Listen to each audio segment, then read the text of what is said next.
Paper leak का मुद्दा हो या फिर शिक्षा का मुद्दा हो या फिर छात्रों के भविष्य से जुड़ा हुआ मुद्दा हो, हर मुद्दे पर आक्रामक तेवर निकल रहे हैं हनुमान बेनीवाल के। और इसके चलते वो अब किसी को नहीं छोड़ने वाले, फिर चाहे से बात हो डोटासरा की या फिर किसी और की। और जितने भी इनके साथ खिलवाड़ किए गए हैं छात्रों के साथ, भविष्य के साथ, तो उन सब का अब वो निकाल लेंगे निचोड़। और क्या हनुमान बेनीवाल और किरोड़ी मिलकर डोटासरा को पहुंचा देंगे जेल? करेंगे इसी मुद्दे पर चर्चा इस वीडियो में, इसलिए बने रहिएगा हमारे साथ आखिर तक। नमस्कार, मैं हूं चेतना शर्मा। आप देखना शुरू कर चुके हैं संवाद भारत का, भारत के लिए। और इस मुद्दे पर बातचीत करने के लिए मेरे साथ मौजूद हैं हमारे editor in chief Varun Bhansali जी।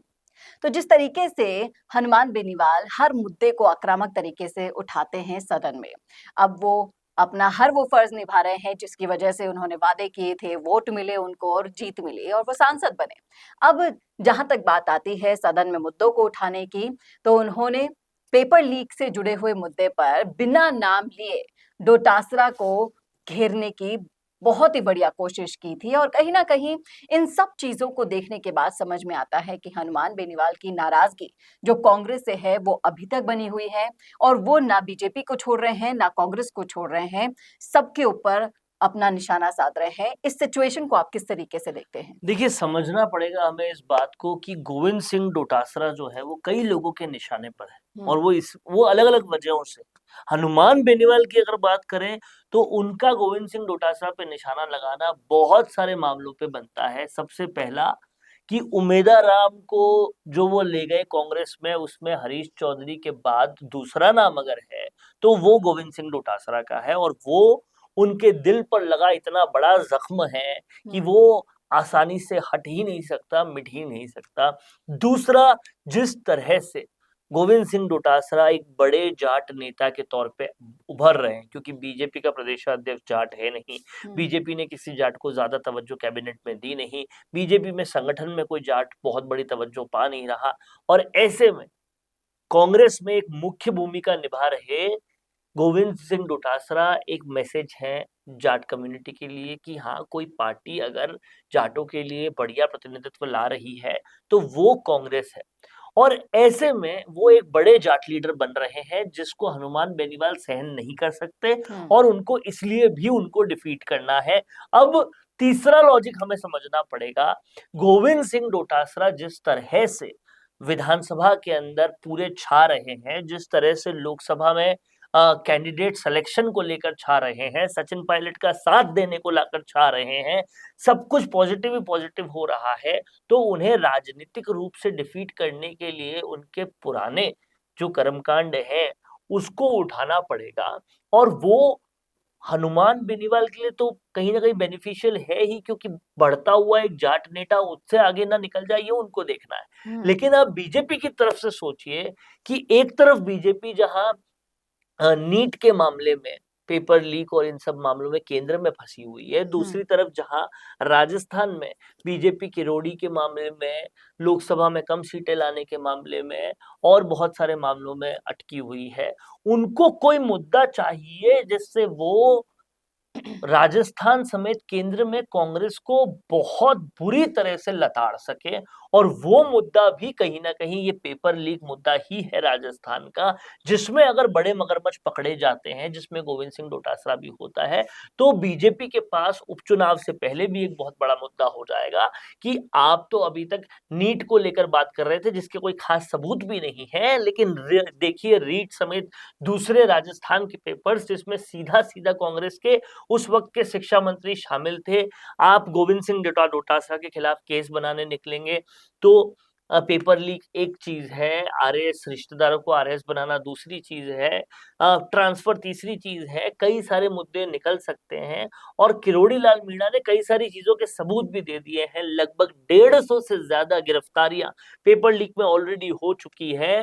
राजस्थान की सरकार बनते ही सबसे पहले एसआईटी पेपर लीक के खिलाफ बना चुकी थी। हर कोई ये इंतजार कर रहा है, पूछ रहा है कि कब कोई बड़ा एक्शन होगा, बड़ा मगरमच्छ पकड़ा जाएगा। और कहीं ना कहीं वो डिलीवरी भजनलाल सरकार को देना बहुत जरूरी है, क्योंकि सबकी निगाहें टकटकी लगाए उस चीज पर पड़ी हुई है।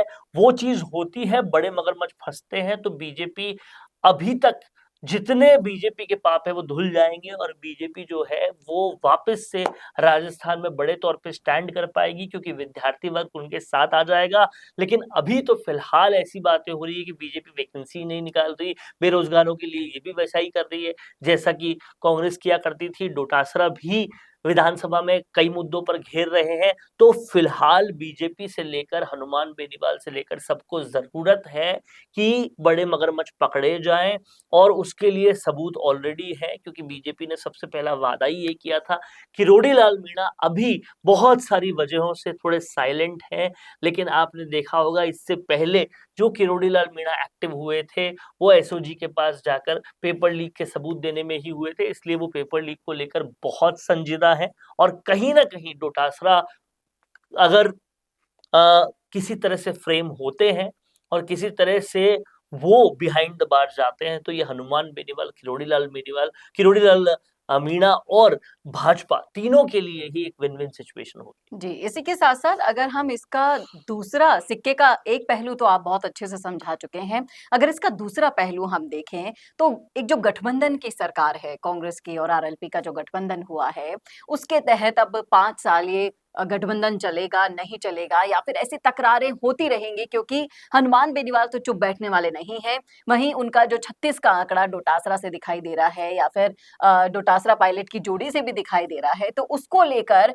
कैसे ये गठबंधन की सरकार देखिए, चलती ना रहेगी? तो इस गठबंधन से हनुमान बेनीवाल को कोई फायदा हुआ, हुँ, ये फायदा केवल और केवल वैभव गहलोत के लिए था, उसके अलावा किसी को फायदा नहीं हुआ। उल्टा हनुमान बेनीवाल को इस गठबंधन से नुकसान ही हुआ, क्योंकि गठबंधन जो गहलोत के कहने पे हुआ था, उसका बैकफायर करने के लिए उमेदा राम को लाया गया कांग्रेस में, जो जी। कि उनका कैंडिडेट उनकी बनाई सब कुछ ले गए। उसके हुँ, अलावा उनको उसकी वजह से पूरी कार्यकारिणी भंग करनी पड़ी।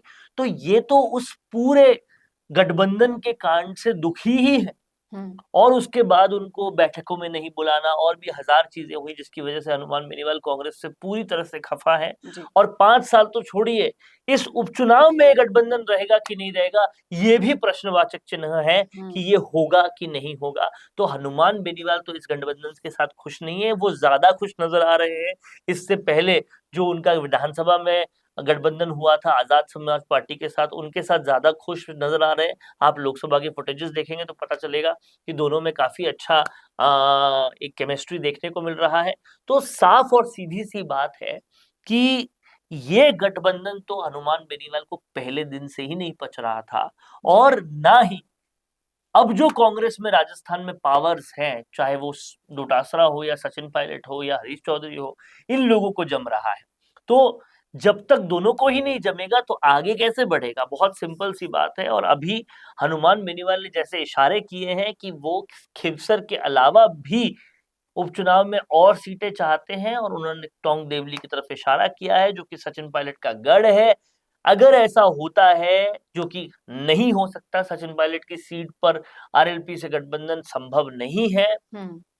और अगर ऐसा नहीं होता तो हनुमान बेनीवाल वहां अपना कैंडिडेट खड़ा करेंगे और कांग्रेस के वोट तोड़ेंगे। ये साफ और सीधी पिक्चर नजर आ रही है, इसलिए गठबंधन का तो अब कोई सवाल ही नहीं। जी, बिल्कुल आपने सही कहा है, गठबंधन का सवाल तो नहीं है और जो सवाल आपने यहाँ पर उठाया है कि ये गठबंधन उपचुनाव तक रहेगा, नहीं रहेगा, इसकी भी कोई गारंटी नहीं है। बाकी होगा जो, वो तो आने वाला वक़्त ही बताएगा, लेकिन हनुमान बेनीवाल एक ऐसे नेता हैं, एक ऐसी शख्सियत हैं, जो गलत होते हुए नहीं देख सकते हैं, फिर चाहे से उनका गठबंधन दाँव पर लग जाए, उनका पद दाँव पर लग जाए, जिस तरीके से उन्होंने बीजेपी से भी अपना गठबंधन तोड़ा था।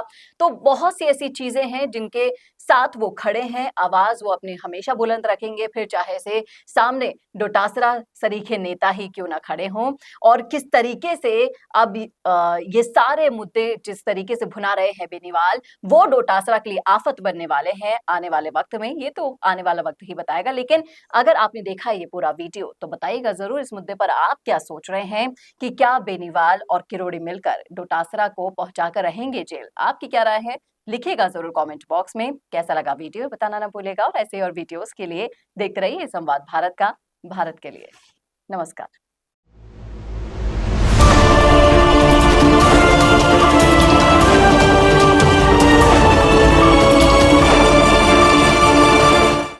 Attention, attention. Do you want to make your promotional headline news Introducing a game-changing service. I am Varun, your go-to actor for creating impactful promotional breaking news spokesperson video to engage your audience at maximum. I specialize in dynamic, attention-grabbing breaking news videos that deliver your message with images, videos, logos, dynamic backgrounds, and suitable attires. Whether it's a product launch, a special offer, or a brand announcement, all will be done according to your needs. But here's the best part. It's not just about the visuals. It's about everything from idea to scripts, shoots to edit, and last but not the least, delivering quality video on time. Don't miss out on this exclusive opportunity. Book my gig now on Fiverr and let's make your promotion go viral.